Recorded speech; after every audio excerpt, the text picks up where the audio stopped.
Welcome, and thank you for watching the Wrestling with God podcast, a podcast of Harmony Hill Baptist Church. In this series, we're seeking to answer some questions that I maybe didn't have enough time to flesh out on Sunday's sermons. And so today, as we talk about wrestling with God, these apologetical issues, this is a big one, and it's a hard question. It's the question, what is the origin of evil? And so for a few moments, I'd like to walk through some of the evidence, some of the philosophical conversations around, did God create evil? If not, where did it come from? And if evil exists, then why doesn't God do something about it? These are huge questions, and maybe you're watching because you've had some of these questions, or maybe you're watching because people in your world that you interact with have some of these questions. And so for just a few moments, I'd like to give you just a few thought points, conversation points that you can use in the next time you talk about the origin of evil. So let's start with this. In the book of Genesis, God created and everything was good and perfect. But then man and woman, they ate from the tree that they were not supposed to have eaten from and sin entered the world. We call that the fall. And in that, God had consequences. He had told them that they would die if they ate from that tree and disobeyed him. And so the question is, did God create evil, or are humans responsible, or is there another explanation? In Romans 3:23, Paul writing gives this. He says, and I'll read it here, for all have sinned and fall short of the glory of God. So just from a philosophical standpoint, this is what theologians have discussed for the origin of evil. They would say this, that God created everything in perfection. Evil, they would say, is not a thing, but it is a privation or a deprivation of a good he created. What that means in practical terms is this.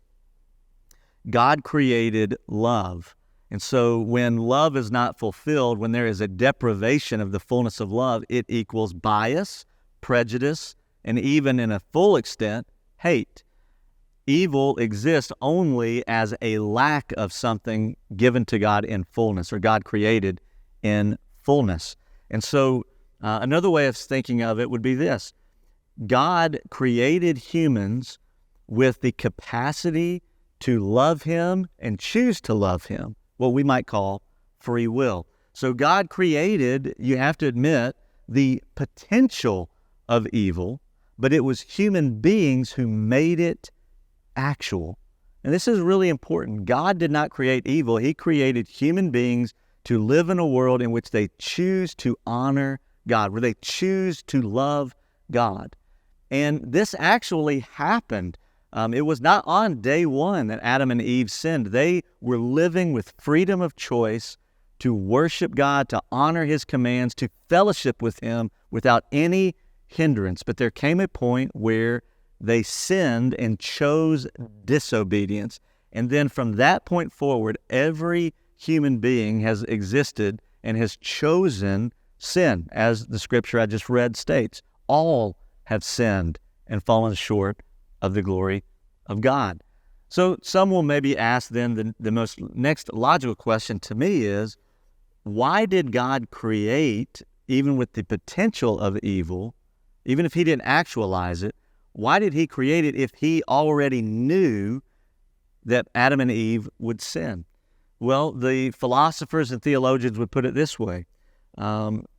Is it better to have created nothing than to have created something, even if that something had the potential and actualization of evil?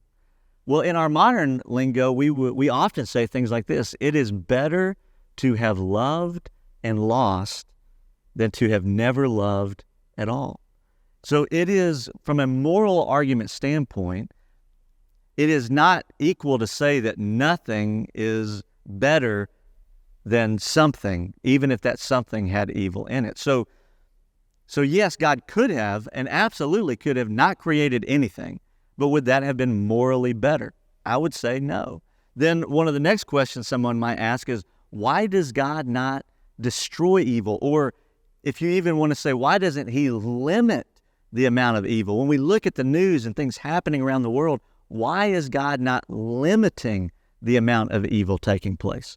This is a great question.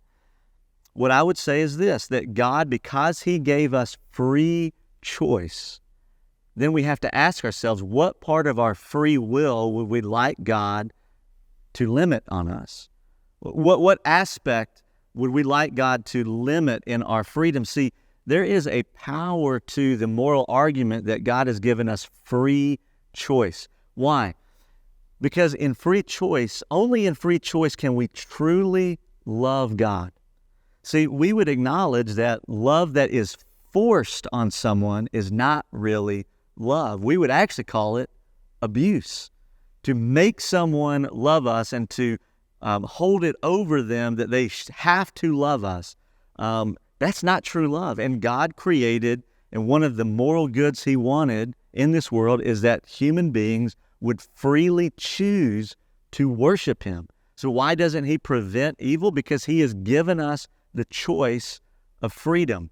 To limit free will is to limit love, or to eliminate free will, to just say, we're going to be done. There will be no more evil. I'm turning everyone into robots, if you will, with no agency of free choice.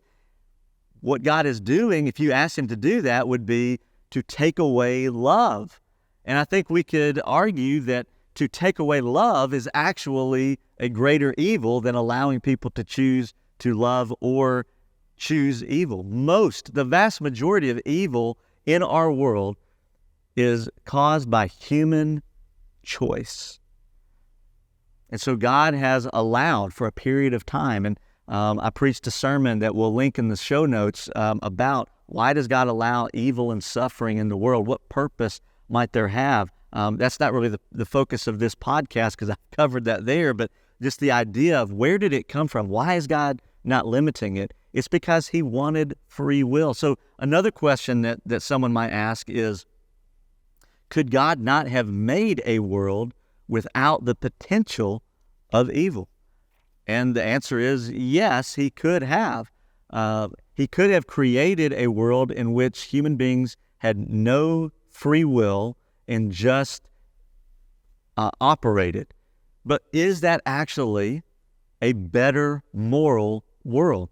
One without love, because again, love needs choice. You have to be able to hate and love for love to be as powerful a moral good as it can be. So he could have created just animals with no morality involved. He absolutely could have done that, but is that actually a better world? The other question that you often hear could he have created a world that is better? Is there not a better way? If he is God and all-knowing, was there not a better world and system that he could have created?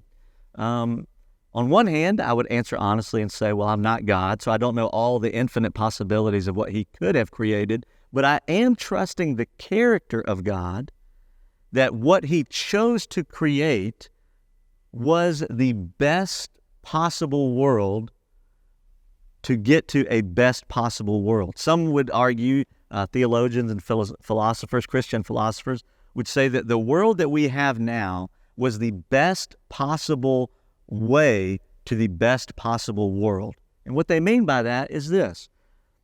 What God had created in Eden, freedom of choice, perfect relationship, is also described at the book of Revelation at the end, when God has judged all, and those who belong to him enter into heaven, and those that chose not to worship him are in punishment in a place called hell. At that point, God has now created a sealed choice by free choice. Those who wish to worship him, he has removed the influence, some would call it quarantining evil and sin in a place called hell, where his righteous judgment will fall forever as a monument to his holiness and judgment. And now we have gone back to Eden without the taint of sin for human beings who have freely chosen to worship God for eternity. And so the idea is that this world where people get a chance to choose, so God has preserved free will. He has a plan for victory over evil, and yet leads to a place where evil is quarantined and judged, and those that choose to worship him will be with him in perfect relationship, just as he desired. Now, look, that's a lot of philosophy and ethical, moral judgments. I get that. But at the end of the day, we have to ask ourselves. It's a faith question, just like everything in every one of these podcast episodes. Is it possible? Can you have faith that God can have a purpose for evil, that he did not create it, that humans are responsible for actualizing, because of our free will, evil, and yet God, out of his love, created a path through the redemption of Jesus Christ for the best possible world in which we will have perfect relationship with him. There will be no evil, and yet all evil will be dealt with in hell by his righteous judgment. The question, can you have faith in a God that has planned and has purposes higher than our ways? Or do you rather have faith and reject the fact that, well, maybe God doesn't exist because I disagree with how he's chosen to create? And at the end of the day, friend, you have the choice of faith, but it does require faith in every way. And so my encouragement to you is this as I close. God, from the Bible, I believe, created us for relationship, has given us the ability to choose. As C.S. Lewis said, and I quoted in one of the sermons, that God will one day look to those who said to him, "Thy will be done," and he'll say, "Welcome into eternity, free of evil and sin."